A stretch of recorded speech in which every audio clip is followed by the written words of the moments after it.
Guys, ഇന്ന് നമ്മൾ ഒരു സോയ ബോൾ ഫ്രൈ ഉണ്ടാക്കുകയാണ്. അപ്പോൾ അതിനായിട്ട് ചട്ടിയിൽ എണ്ണ ഒഴിച്ചു.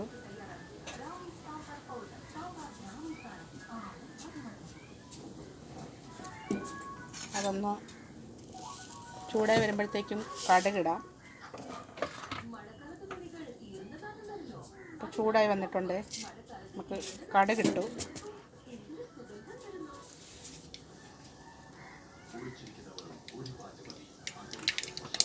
അത് പൊട്ടി വരുന്നുണ്ട്.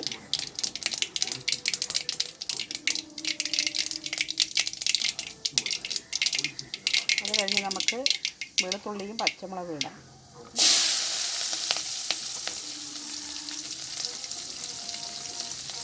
അപ്പോൾ ഇളക്കാം. ഇളക്കി കൊടുക്കാൻ പറ്റും.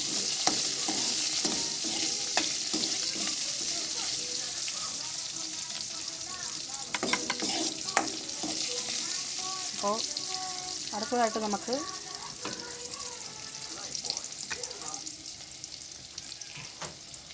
ഉള്ളിയിടാം.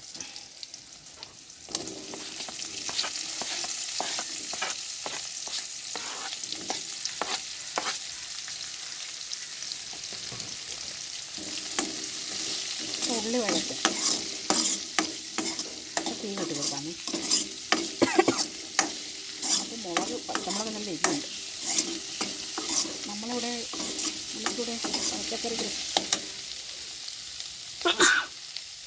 പച്ചക്കറി കൃഷിയൊക്കെ ഉണ്ട് കേട്ടോ. വഴുതന, പടവലം, തക്കാളി, പച്ചമുളക്, പിന്നെ നാരങ്ങയൊന്നും വന്നിട്ടില്ല. ഗണപതി നാരങ്ങ ഒരു മൂടുണ്ട്. ഗണപതി നാരങ്ങ എന്ന് പറഞ്ഞാൽ എല്ലാവർക്കും അറിയാം. അതിൽ കയ്പില്ലാത്ത നാരങ്ങയാണ് ഗണപതി നാരങ്ങ. അപ്പോൾ നമ്മൾ അണ്ണൻ്റെ വീട്ടിൽ നിന്ന് കൊണ്ടുവന്നതാണ്. വല്യമ്മയൊരു മകൻ്റെ വീട്ടിൽ നിന്ന് കൊണ്ടുവന്നതാണ്. പക്ഷേ അമ്മ അതിനെ ഒരു തണ്ട് പൊടിച്ചുകൊണ്ട് വന്നു. അത് പൊടിക്കുമെന്ന് അറിയാൻ വേണ്ടി അങ്ങനെ കൊണ്ടുവന്ന് പൊടിച്ചുകൊണ്ട് വെച്ചത്. അത് പൊടിച്ചു. പിന്നെ ഒരു നാരങ്ങയും വീട്ടിൽ കൊണ്ടുവന്നായിരുന്നു. അതിൻ്റെ അച്ചാറിട്ട് കഴിച്ചപ്പോൾ അത് നല്ല എന്താ പറയുക, നല്ല ടേസ്റ്റ്, കയ്പില്ലാത്തത്. പിന്നെ അതിൽ അരിയൊക്കെ ഞാൻ കൊണ്ടിട്ട് അതിൽ വിത്തിട്ട് പൊടിപ്പിച്ചു ഗണപതി നാരങ്ങ. ഇത് നല്ല ടേസ്റ്റ് ഉണ്ട് കേട്ടോ അത്. പിന്നെ നമുക്ക് ഇപ്പോൾ തക്കാളി ഇടാമേ. തക്കാളി ഓപ്ഷനിലാണ്. വേണമെങ്കിൽ ഇട്ടാൽ മതി. നിങ്ങൾക്ക് ഇത്തിരി പുളി വേണമെങ്കിൽ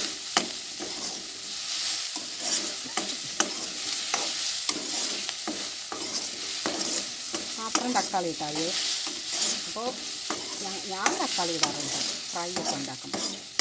ചെറിയ പുളിപ്പം കൂടെ ഇളക്കട്ടെ. അപ്പോൾ നന്നായിട്ട് ഇതിന് വഴറ്റണം.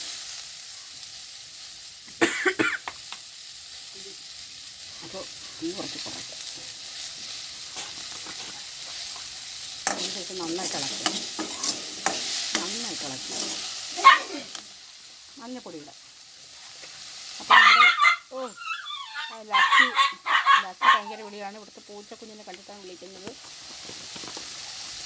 ഒരു പട്ടിക്കുട്ടീനെ കിട്ടിയിട്ട് നമുക്ക്. അപ്പോൾ എൻ്റെ പേരാണ് ലക്കി. അത് വേറെ പേരാണ് കിട്ടുന്നത് തന്നവർ. നമ്മൾ ലക്കിയാക്കി. അപ്പോൾ അവൻ്റെ കുറുമ്പ് കാണാൻ തന്നെ നമുക്ക് സമയമുള്ളൂ. ഭയങ്കര പട്ടമ്പിയാണ്. കിടക്കുന്നുണ്ടല്ലോ. എൻ്റെ സൗണ്ടിനേക്കാൾ അവൻ്റെ സൗണ്ട് എല്ലാവർക്കും കേൾക്കാൻ പറ്റുമോ? അപ്പോൾ ഇത് ഒന്ന് വരുമ്പോൾ നമുക്ക് സോയ ബോൾ ഇടാം. അപ്പോൾ ഇനി കുറച്ച് ഉപ്പിടാം. ഉപ്പിൻ്റെ കാര്യം ഞാൻ മറന്നുപോയി. അപ്പോൾ നമുക്കൊരു കുറച്ച് ഉപ്പിടാം. ഉപ്പിട്ടു.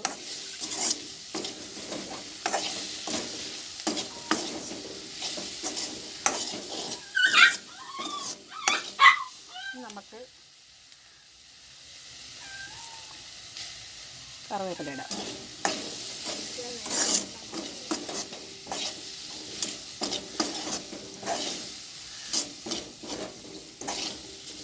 അപ്പോൾ നമുക്ക് സോയ ബോൾ കുറച്ച് കഴിഞ്ഞിട്ടിടാം. നമുക്കത് മസാലപ്പൊടികളൊക്കെ ഇടാം.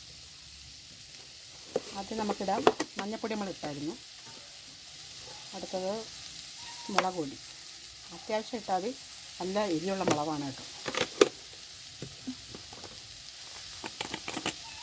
പിന്നെ കുരുമുളക് അത് കുറച്ച് മതി. പിന്നെ മസാലപ്പൊടി അത് ഇത്തിരി കൂടുതലിട്ടു. നമുക്ക് നന്നായി ഇളക്കാം.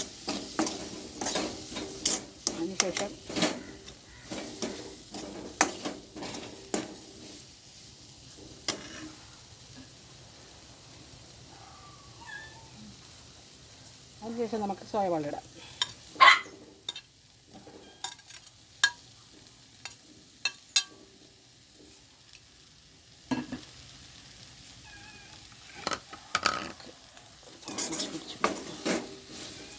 ഇളക്കാം.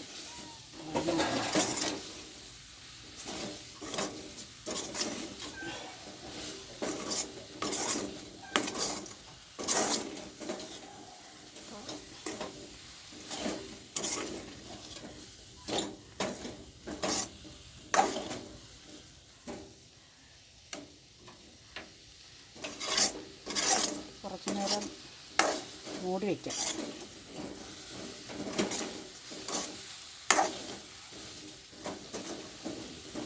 കുറച്ച് മുളക് പൊടി ഇവിടെ ഇടാം.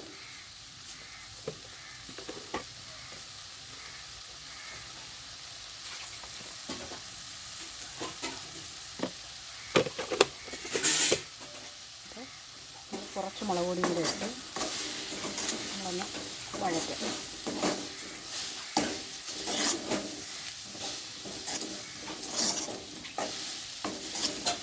അപ്പോൾ ഗൈസ്, ഞാനിങ്ങനെയാണ് ഉണ്ടാക്കുന്നത്. നിങ്ങളിത് കണക്കൊന്ന് ട്രൈ ചെയ്ത് നോക്കണം കേട്ടോ.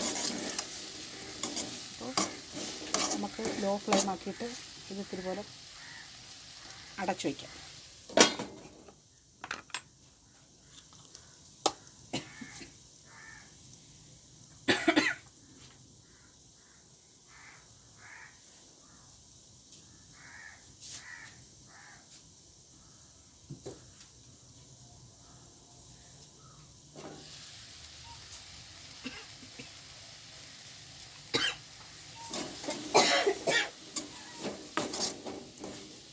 അപ്പോൾ ഇത് കുറച്ച് നേരമായി അടച്ചു വെച്ചിട്ട്.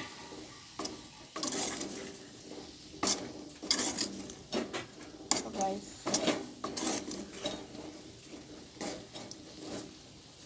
നിങ്ങളെല്ലാവരും ഇങ്ങനെ ഒന്ന് ഉണ്ടാക്കി നോക്കുക കേട്ടോ.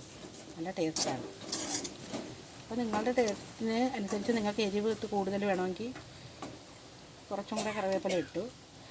നിങ്ങൾക്ക് കുറച്ചും കൂടെ എരിവിൻ്റെ ആവശ്യമുണ്ടെങ്കിൽ നിങ്ങൾക്ക് നിങ്ങളുടെ ഇഷ്ടത്തിനനുസരിച്ച് എരിവിടാമേ. അപ്പോൾ ഇത് റെഡിയായി കേട്ടോ. അപ്പോൾ എല്ലാവരും ചാനൽ സബ്സ്ക്രൈബ് ചെയ്യണം, ലൈക്ക് ചെയ്യണം, ഷെയർ ചെയ്യണം, കമൻറ്റ് ചെയ്യണം. ബൈ.